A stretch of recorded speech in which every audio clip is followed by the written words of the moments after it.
नमस्कार. मालिकेच्या उद्याच्या भागामध्ये आपल्याला पाहायला मिळणार आहे की कमळी ऋषीसोबतच्या लग्नाला होकार देणार आहे. तर इकडे अनिकाची अवस्था मात्र वाईट होत चाललेली आहे. तिला वाईट वाटतंय की माझा ऋषी आता माझा राहिलेला नाहीये, तर त्याचं आणि त्या गावछापचं लग्न ठरतंय आणि त्या नयनताराने सुद्धा कसं काय त्या गावछापला पसंत केले असा राग तिला आलेला आहे आणि तिने स्वतःला संपवण्याचा प्रयत्न केलेला आहे. तर हे सगळं कशा पद्धतीने घडणार आहे ते आपण या व्हिडिओमध्ये पाहणार आहोत. त्यासाठी व्हिडिओ शेवटपर्यंत पहा. त्याचबरोबर चॅनलवरती नवीन असाल तर चॅनलला नक्की सबस्क्राईब करा. इकडे आपल्याला पाहायला मिळतं की कमळीला हा धक्का सहनच होत नसतो की काय आहे, ऋषी सर माझ्याशी असं कसं वागू शकले, ऋषी सरांनी मला कसं काय फसवलं, कारण मी त्यांच्यावर एवढा विश्वास टाकलाय. पण प्रेक्षकांना कमळी एक गोष्ट विसरतेय की तिनं पण एक गोष्ट लपवून ठेवलेली आहे, कारण तिनंही ऋषीला सगळं सत्य सांगितलेलं नाहीये. तिच्या डोक्यात पण हेच चालू आहे की नाही, काहीही झालं तरीही ऋषीला आपण सत्य सांगितलेलं नाहीये, ते तिच्या डोक्यात येत नाहीये. पण तिच्या डोक्यात एवढंच चालू आहे की ऋषीने मला फसवले, ऋषीने मला फसवायला नको होतं. याच गोष्टीचा त्रास तिला होत असतो आणि तिने ऋषीच्या सणसणीत कानाखाली लगावलेले असतात आणि तिचं मात्र एकच चालू असतं की तुम्हाला माहीत नाहीये ऋषी सर, आई आबा माझ्यासाठी किती महत्त्वाचे आहेत. मी जेव्हा जीएस झाले तेव्हा असं वाटलेलं की आत्ताच्या आत्ता गावी जावं आणि आबांना सांगावं, पण आबांना दिलेलं सपान, ह्या सगळ्या गोष्टी, दिलेला शब्द, हे सगळं मला पूर्ण करायचं आहे, म्हणून मी हे शहर सोडून जात नाहीये. पण तुम्हाला काय वाटतं, तुम्ही जे काही केलंय? तेव्हा ऋषी म्हणतो की बास. कमळी म्हणत असते बास झालं, आता मी निघून चालले, मला तुमच्यामध्ये अजिबात इंटरेस्ट नाहीये. ऋषी डोक्याला हात लावतो. ऋषी म्हणत असतो एकदा ऐकून घे ना माझं, मला काय म्हणायचंय ते ऐकून तरी घे. पण कमळी मात्र हट्टाला पेटलेली असते. कमळी अजिबात ऐकायला तयार नसते. ऋषी म्हणत असतो इतक्या वेळ मी तुझं ऐकलंय ना, एकदा फक्त माझं ऐकून घे, असं ऋषी तिला सांगत असतो. तेव्हा मात्र कमळी म्हणत असते काय ऐकायचं तुमचं? तेव्हा ऋषी म्हणतो की तू किती पॅनिक झालेली, किती इमोशनल झालेली सांग. मला कळतच नव्हतं की मी काय निर्णय घ्यायचा आणि काय करायचं, म्हणून घाईघाईत मी हा निर्णय घेतलेला होता आणि मला असं वाटलं की मी तुला पत्र पाठवण्याने, कारण मी जर तुझ्यामध्ये ती उभारी आणू शकत नसेल, पण ती उभारी आणणारी एकमेव व्यक्ती आहे तो म्हणजे तुझा ओल्ड मॅन आबा. आबाच हे सगळं करू शकतात हे मला माहिती आहे आणि म्हणूनच मी हे लेटर लिहिले. तुला वाईट वाटते मान्य आहे मला, पण मी तुझ्या भावनांशी खेळवलं नाही आहे कमळी. मला सांग, 2 दिवसापूर्वी असलेली तुझी अवस्था आणि आत्ता तुझी अवस्था, तुला ते लेटर वाचल्यावर बरंच वाटलं ना? त्याचवेळी टेबलवर तिथं आणखी एक लेटर लिहिलेलं होतं आणि ते लेटरसुद्धा कमळी हातात घेते आणि पाहायला सुरुवात करते. कमळीला मात्र वाईट वाटलेलं असतं. कमळी म्हणते झालं का, अजून आहेच का तुमची फसवी? तुम्हाला जराही लाज कशी वाटत नाहीये? तुम्ही जराही विचार केलेला नाहीये, तुम्ही जराही माझ्या भावनांचा विचार केलेला नाहीये, मला काय वाटेल या गोष्टींचा विचार केलेला नाहीये. तुमच्या डोक्यात फक्त तुमचा स्वार्थ दडलेला आहे. तेव्हा ऋषी म्हणतो की कमळी ऐकून घे माझं, माझं तुझ्यावर खूप प्रेम आहे, तुझी काळजी वाटते, तुझ्यावरच्या प्रेमापोटी मी हे सगळं केलेलं आहे. पण कमळीला मात्र गोष्टी ऐकायच्याच नसतात. कमळी मात्र हट्टाला पेटलेली असते आणि कमळी ऋषीवरतीच उलट ओरडायला सुरुवात करते. कमळी म्हणते की बाद झालं आणि म्हणते की मला तुमच्याशी कोणतंही नातं ठेवायचं नाही, आजपासून आपलं नातं संपलं आणि ती निघून जाते.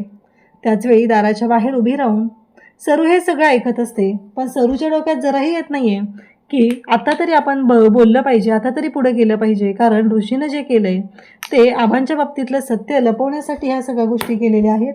जर का कमळी गावी गेली आणि कमळीला कळलं की तिच्या आबा आता या जगात नाही आहेत, तर कमळीला केवढा मोठा धक्का बसेल, ही गोष्ट मात्र आवर्जून ऋषीच्या मनात यायची किंवा सरूच्या मनात यायची दाखवलेलंच नाहीये. इकडे कमळी आता घरी येते तेव्हा अन्नपूर्णा, त्याचबरोबर नयनतारा, राजन, सतीश सगळेजण असतात. अन्नपूर्णा म्हणते आज मी खूप खुश आहे, असं म्हणत कमळीला पेढा देते. त्याचवेळी कमळी म्हणत असते पण नक्की काय झालंय? तेव्हा अन्नपूर्णाजी म्हणते की सांगते नक्की काय झालेलं आहे. कसं आहे माहिती आहे का, ही एक महत्त्वाची गोष्ट आणि ती म्हणजेच की तुझं आणि ऋषीचं लग्न ठरलेलं आहे. इतके दिवस महाजन आणि इनामदार दोघं बिझनेस पार्टनर होते, पण आत्ता ते दोघंही आता एका नात्यामध्ये जोडले गेलेले आहेत. आणि नयनतारा, मी तुझ्या ऋषीची आजी सासू बरं का, असं म्हणत अन्नपूर्णाजी बोलत असतात. कमळीला मात्र धक्का बसलेला असतो. कमळीला कळायचंच बंद होतं. कमळी म्हणू लागते की आता काय करू, म्हणजे एक संकट बाहेर काढलं की तोपर्यंत दुसरं कमळीच्या पुढे हजर असतं आणि कमळीला मात्र प्रश्न पडलेला असतो. कमळी राजनकडे पाहते आणि कमळी राजनला म्हणत असते की राजन काका, खरं तर कमळीच्या डोक्यातनं हे विचारच जात नसतात. कमळीला खूप मोठा धक्का बसलेला असतो इकडे अनिकाला त्यापेक्षा मोठा धक्का बसलाय. अनिका रडतच असते. तिच्या डोळ्यासमोरून कमळी आणि ऋषीने एकत्र घालवलेले क्षण जात असतात. डोळ्यातून गंगा जमुना वाहत असतात. तिला वाटायचं इतके दिवस तरी नयनतारा तरी तिला ॲक्सेप्ट करणार नाही. नक्कीच काहीतरी गोंधळ होईल हे सगळं तिला वाटायचं. पण आता मात्र अनिका टेन्शनमध्ये आलेली आहे. त्याचवेळी नयनतारा आणि सतीश घरी येतात.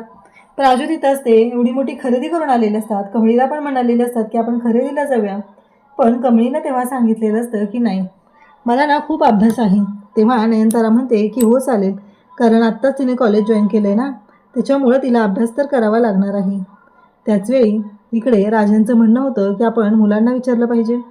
तेव्हा अन्नपूर्णा म्हणते की नाही, माझी कमळी माझ्या शब्दाच्या बाहेर नाही, असं अन्नपूर्णा आता स्वतःहूनच बोलत असते. तेव्हा मात्र नयनतारा ऋषीला बोलवते आणि ऋषीला म्हणते की आज मी तुझं लग्न ठरवून आले. ते ऐकल्यानंतर ऋषी आता म्हणत असतो की आई काय गरज होती हे सगळं करायची, किती वेळा सांगितलं मी तुला नको करू अशा गोष्टी, असं ती सांगू लागते.